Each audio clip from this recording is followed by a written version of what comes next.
A very good morning to all. In this section, we will discuss the most important questions of educational psychology. आज इस video में हम बात करेंगे शिक्षा मनोविज्ञान के कुछ महत्वपूर्ण प्रश्न जो कि आपको हेल्पफुल होंगे NTA net JRF education, PGT education, इसके साथ साथ बीएड, बीएलएड, एमएड और अदर जो टीचिंग से रिलेटेड आपके कोर्सेस हैं वहाँ पर आपके लिए बेनिफिशियल होंगे।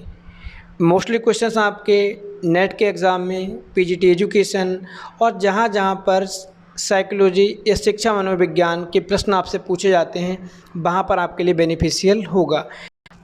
हेडिंग का कवर आपका एजुकेशन साइको है, लेकिन आप सबको पता होना चाहिए जो सीडीपी है आपका चाइल्ड डेवलपमेंट एंड पेडागोजी, वो भी पार्ट है आपका एजुकेशन साइको का। एजुकेशन साइको का एक सब पार्ट होता है आपका चाइल्ड डेवलपमेंट, जो कि आपके TET, C TET, UP TET, REET और अदर टीचिंग कॉम्पिटिटिव एग्ज़ाम में आता है। लेकिन जब हम बात करते हैं नेट के एग्ज़ाम की, हम बात करते हैं सेट के एग्ज़ाम की, या हम बात करते हैं हायर लेवल के एग्ज़ाम की, तो वहाँ पर आपका चाइल्ड डेवलपमेंट नहीं होता है, वहाँ पर होता है एजुकेशन साइको। यहाँ पर आपको साइको डीपली पढ़नी होती है। चाइल्ड डेवलपमेंट में क्या होता है, एक लिमिटेशंस होती है, केवल आपको चाइल्ड डेवलपमेंट ही पढ़ना है वहाँ पर। लेकिन जब हम साइको की बात करते हैं तो साइको अपने आप में बहुत ब्रॉड है, उसमें हम जितने भी हमारे कॉन्सेप्ट होते हैं, जितने भी टॉपिक होते हैं, उनको हम बहुत ज़्यादा डीप में पढ़ते हैं। चलिए हम बात करते हैं। हमारा पहला क्वेश्चन है यहाँ पर, the Dalton scheme of education is useful for which one of the following. जो डाल्टन शिक्षण विधि है वो किस प्रकार के बच्चों के लिए उपयोगी है या किस लेवल के बच्चों के लिए उपयोगी है। फॉर इन्फेंट, नवजात के लिए, फॉर लिटिल चिल्ड्रन, छोटे बच्चों के लिए, फॉर ओल्डर चिल्ड्रन, बड़े बच्चों के लिए, फॉर ऑल ऑफ दीज, या सभी बच्चों के लिए। देखो, डाल्टन विधि की जब हम बात करते हैं तो डाल्टन विधि हेलेन पार्कहेस्ट के द्वारा डेवलप की गई है, बनाई गई है, या इसका कॉन्सेप्ट दिया गया है 1912 में, 1912 में। और 8 साल से 12 साल तक के बच्चों के लिए इस शिक्षण विधि को बनाया गया था, जहाँ पर बच्चे स्वतंत्रता पूर्वक उनको कोई वर्क दिया जाता था, तो टाइम की बाउंडेशन नहीं थी कि आपको 30 मिनट में, 40 मिनट में करना है। बच्चों को वहाँ पर फ्रीडम दी जाती थी, वो अपने अकॉर्डिंग उस वर्क को करेंगे और एक उसमें बच्चों की रुचियों के आधार पर उनको वर्क दिया जाता था। बच्चों का इंटरेस्ट जिस एरिया में होगा उस तरह के वर्क हम उनको देंगे।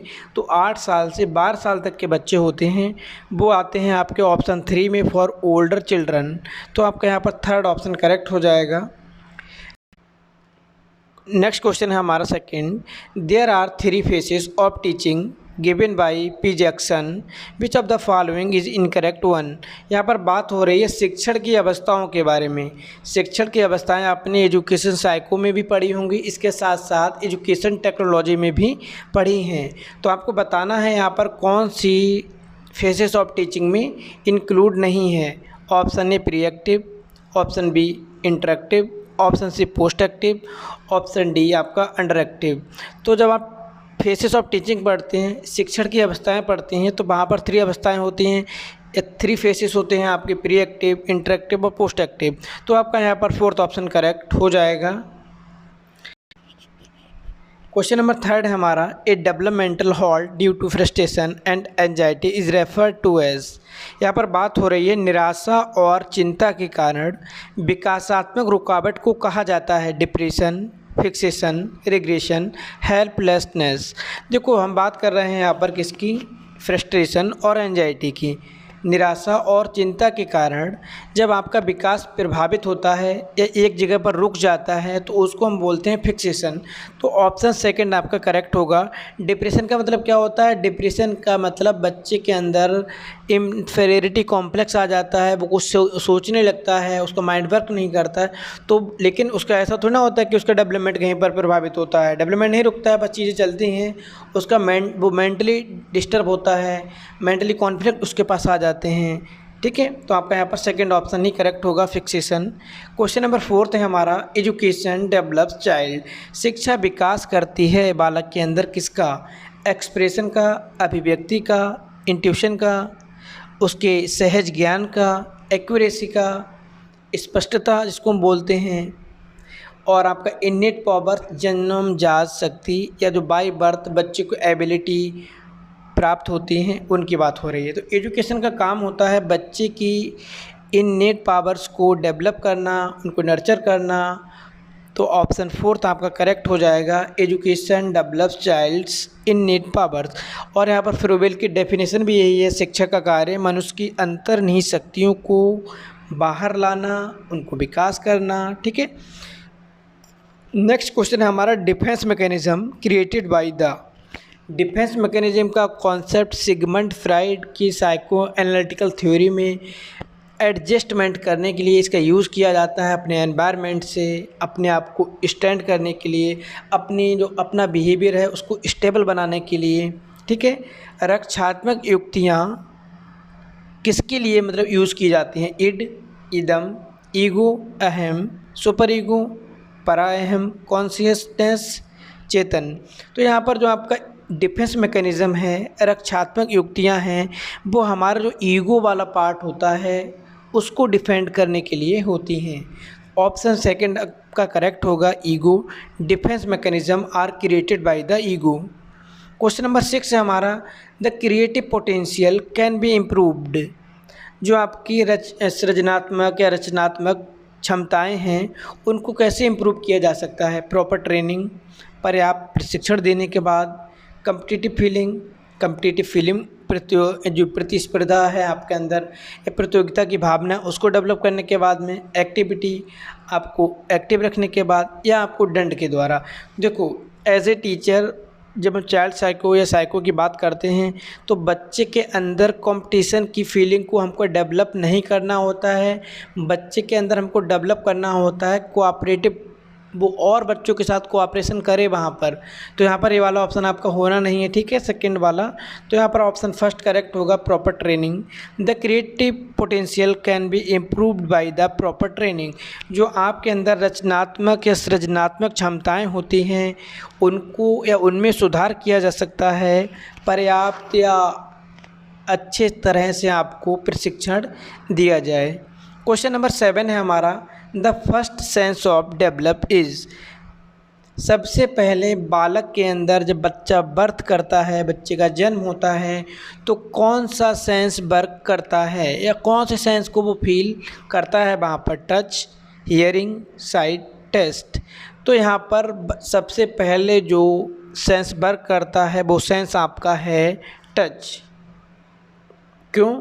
बच्चा जब बाहर की दुनिया में आता है, नए इन्वायरमेंट में आता है, तो सबसे पहले वो टच करता है, उसके बाद वो कुछ सराउंडिंग में अपनी आवाज़ों को सुनता है, कुछ चीज़ों को देखता है। तो ये सब आपके सेकेंडरी होती हैं, लेकिन सबसे पहले वो टच वातावरण में आता है, वहाँ के इन्वायरमेंट को फील करता है, अपनी मदर की बॉडी को फील करता है, अपने आसपास की चीज़ों को फील करता है। तो सबसे पहले आपका जो सेंस है, the first sense to develop is touch. Question number 8 है हमारा, as per study conducted by Galton, what ratio is heredity in an organism is due to father and mother. यहाँ पर गाल्टन ने एक स्टडी को conduct किया था और उन्होंने रेशियो जानना चाहा हेरिडिटी का, या जो हमारे वंशानुक्रम है उसका। ठीक है, बच्चे के ऊपर कितना प्रभाव पड़ता है? 25, 12, 50, 50, 75। तो यहाँ पर होता है ऑप्शन थर्ड करेक्ट आपका 50%। बच्चे के जो माता पिता हैं उनके जो गुण हैं, जो हेरिडिटी हैं, वो जीन्स के थ्रू ट्रांसफ़र होते हैं बच्चे में, तो वो 50% तक की संभावना रहती है। क्वेश्चन नंबर 9 की हम बात करते हैं, infant of mothers who are responsive. उन बच्चों की बात हो रही है, नवजात शिशुओं की, जिनकी माताएं रिस्पॉन्सिव बिहेवियर की होती हैं। तो वहाँ पर उन जो नवजात बच्चे होते हैं उनके लिए क्या रहता है? Learn to expect this, get upset when mother are not responsive, use their mother for security, all of the above. देखो यहाँ पर आपको ऑप्शन फोर्थ करेक्ट होगा, ऑल ऑफ द एबव। कैसे? जब इन्फेंट बच्चे होते हैं उनकी माताएं रिस्पॉन्सिव होती हैं, मतलब उनको रिस्पॉन्ड कर पाती हैं, वहाँ पर उनकी जो रिफ्लेक्सिव एक्टिविटीज़ होती हैं, जो इनेट पावर्स होती हैं, जो इन्वायरमेंट जब पहली बार देखते हैं उसके साथ में बहुत ज़्यादा कंफ्यूज रहते हैं, चीज़ों को उनको पता नहीं होता है। तो एज मदर जो उनकी होती हैं उनको वहाँ पर कुछ सिखाने की कोशिश करती हैं। बच्चा भी आशा करता है उसकी माता उसको वहाँ पर कुछ सिखाएगी। गेट अपसेट, बच्चे अपसेट हो जाते हैं जब उनकी मदर उनको रिस्पॉन्ड नहीं करती है। और क्या है, use their mothers for security. और उन बच्चों को अगर कहीं पर भी असुरक्षा की भावना महसूस होती है तो वो मदर जो होती हैं एज ए सिक्योरिटी उनके लिए होती है, उनको मालूम होता है कि मदर के पास बच्चा सुरक्षित रहेगा। तो ऑप्शन 4 आपका करेक्ट होगा, all of the above. Question number 10 की हम बात करते हैं। ए टीचर है सीरियस डिफेक्ट, ही और सी। एक टीचर है, उसके अंदर बहुत सीरियस डिफेक्ट है, वो क्या हो सकता है? ये physically handicap, belong to low socio economic status, has weak personality, has immature mental development. क्योंकि यहाँ पर टीचर की बात हो रही, एक टीचर है यहाँ पर, वो सीरियसली डिफेक्टेड है किसी प्रॉब्लम से, तो वो प्रॉब्लम क्या होगी? Physically handicap. फिजिकली हैंडीकैप होना कभी भी नहीं बताता है कि आप किसी भी प्रॉब्लम में हैं। आपका जो मेंटल डेवलपमेंट है, आप किसी भी कार्य को ईजिली कर सकते हैं। सेकेंड आपका belong to the socio economic status, socio सामाजिक आर्थिक स्तर भी आपके शिक्षण को प्रभावित नहीं करता। आपके अंदर एबिलिटी है, आपके अंदर क्वालिटी है, तो आप वहाँ पर स्टैंड करेंगे। अगर आप हैंडीकैप, फिजिकली हैंडीकैप हैं, तब भी आपके अंदर कुछ ना कुछ पोटेंशियल होते हैं कि आप उन पोटेंशियल के थ्रू, अपनी स्किल के थ्रू, अपनी नॉलेज के थ्रू अपनी क्लास के ऊपर कमांड कर सकते हैं। Third has weak personality. यहाँ पर पर्सनालिटी मायने नहीं रखती है, मायने रखता है आपका नॉलेज। पर्सनालिटी का मतलब यहाँ पर ये है कि आप बहुत स्पेशल वेशभूषा में आते हैं, ड्रेसिंग सेंस आपका बहुत ज़्यादा हाई है, तो यहाँ पर उन चीज़ों को कोई मतलब नहीं। मतलब होता है आपकी नॉलेज से, आपकी नॉलेज का लेवल क्या है, आपका नॉलेज का लेवल ही बच्चों को प्रभावित करता है। और 4 आपका has a mature mental development, तो ये आपका डिफेक्ट होगा। अगर आपका जो मेंटल डेवलपमेंट वही मैच्योर है तो आप वहाँ पर टीचर होंगे ही नहीं, क्योंकि आप के पास नॉलेज भी नहीं होगी, बहुत चीज़ें होंगी जिनको आप एडजस्ट भी नहीं कर पाएंगे। वो चीज़ें आपके फिजिकल, मेंटल, सोशल, इमोशनल प्रत्येक एरिया से बिलोंग करेंगी। तो आपका यहाँ पर 4th ऑप्शन करेक्ट होगा। A teacher has serious defected, ही और C has a mature mental development. अगर उसका मानसिक का विकास है, वो अपरिपक्व है, तो वो प्रॉब्लम होगी वहाँ पर, ठीक है। ऊपर वाली जो तीनों प्रॉब्लम है वो टीचर के प्रोफेशन को प्रभावित नहीं करेंगी। प्रभावित करता है उसका नॉलेज, उसका स्किल, उसका कम्युनिकेशन, ये चीज़ें रहती हैं। क्वेश्चन नंबर 11 की हम बात करते हैं। A baby sucking her thumb, एक बच्चा अपना अंगूठा चूसता है, एग्जाम्पल है। देखो डिफेंस मैकेनिज्म का क्वेश्चन आपका नेट के एग्ज़ाम में भी आता है, टेट के एग्ज़ाम में भी आता है, रीट के एग्ज़ाम में भी आता है, या जहाँ कहीं भी आप टीचिंग से रिलेटेड कॉम्पिटिटिव एग्ज़ाम देते हैं तो आपको मिलता है, तो इसको आपको ध्यान से देख लेना है। A baby sucking her thumb is an example of, एक बच्चा अपने अंगूठे को चूसता है, तो वो किसका एग्जाम्पल है? रक्षात्मक युक्तियों में सिगमंड फ्राइड, उनकी पुत्री एना फ्राइड का भी कंट्रीब्यूशन है वहाँ पर, उनके द्वारा दी गई हैं। एग्रेशन, गुस्सा दिखाना, डिस्प्लेसमेंट, विस्थापन करना, मम्मी ने आपको मारा, आपने छोटे भाई को मार दिया, ठीक है। रिग्रेशन, प्रतिगमन, पीछे चले जाना, विड्रॉल, अपने आप उस चीज़ से हटा लेना। तो यहाँ पर रिग्रेशन होगा, जब बच्चा अपने अंगूठे को चूसता है तो वो पुरानी ख्यालों में चला जाता है, पुराने टाइम में चला जाता है, अब उसको प्रतिगमन भी बोलते हैं। A baby sucking her thumb is an example of regression, तो ऑप्शन 3 करेक्ट होगा आपका। क्वेश्चन नंबर 12 की हम बात करते हैं। Behaviour pattern that increase in frequency when followed by reward is known as, यहाँ पर बात हो रही है लर्निंग थ्योरी की।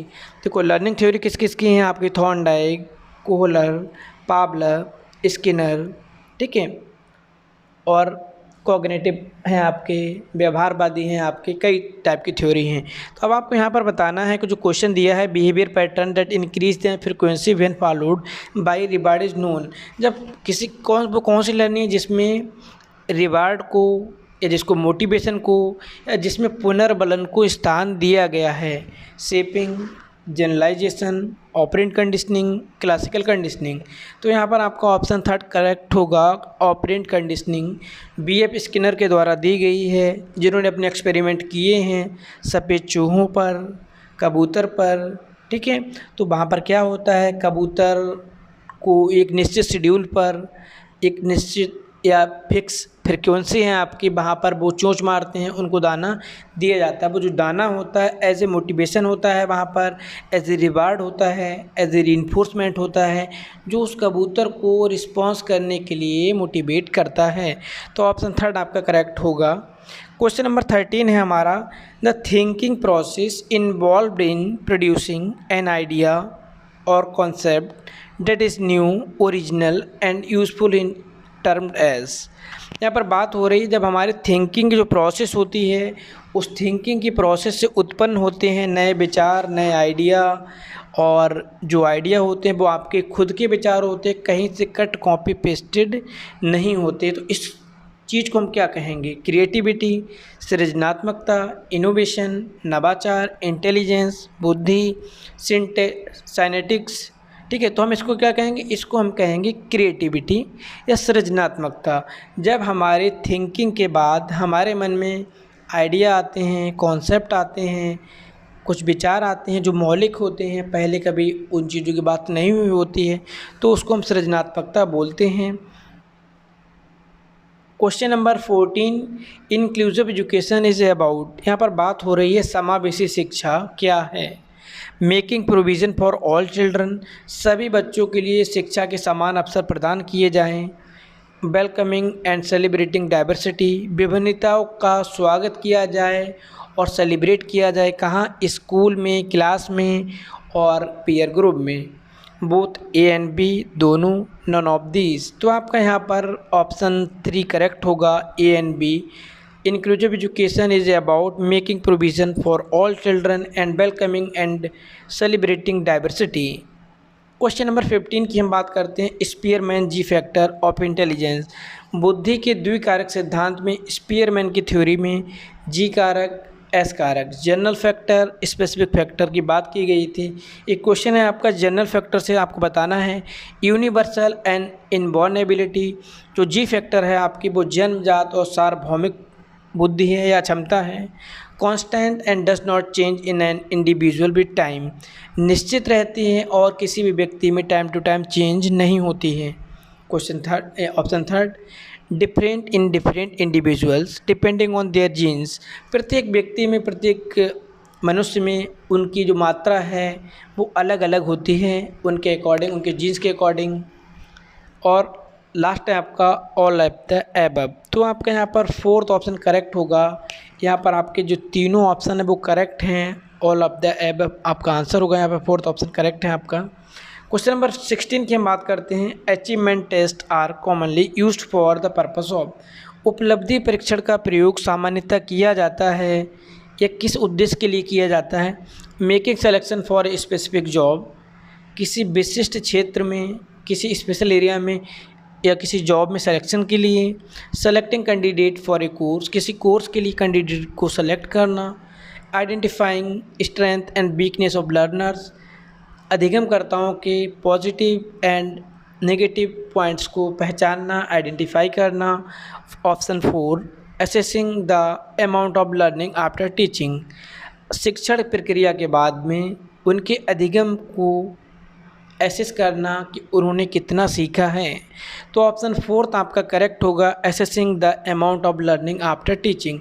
टीचिंग लर्निंग प्रोसेस के बाद में कितने अमाउंट तक आपने लर्निंग को गेन किया है, कितना लर्न किया है, उसको मेज़र करना, उसको एसेस करना या उसका आकलन करना।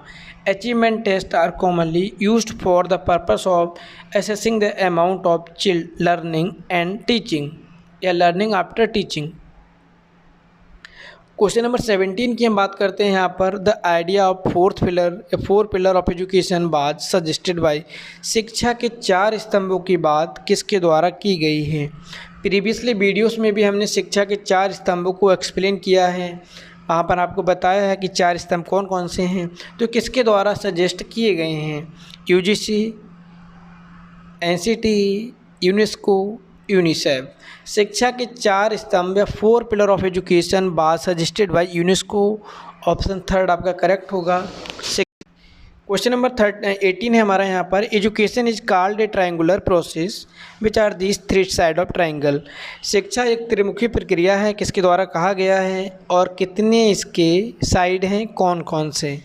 देखो जो आपका स्टेटमेंट है जॉन डीवी का है, जिन्होंने एजुकेशन को ट्राइपोलर प्रोसेस कहा है या त्रिमुखी प्रक्रिया कहा है। पहला ऑप्शन है आपका school knowledge and teacher, book school and teacher, social environment teacher student, none of the above.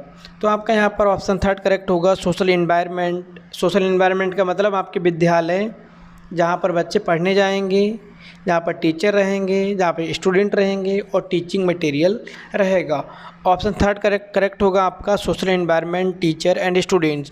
According to John Dewey, उन्होंने माना है कि जो विद्यालय होते हैं आपके वो मिनिएचर होते हैं सोसाइटी के या समाज के, तो वहाँ पर सोशल एनवायरनमेंट में टीचर स्टूडेंट पढ़ेंगे। या आपके जो 3 साइड हैं, ऑप्शन थर्ड करेक्ट है आपका। क्वेश्चन नंबर 19 की हम बात करते हैं।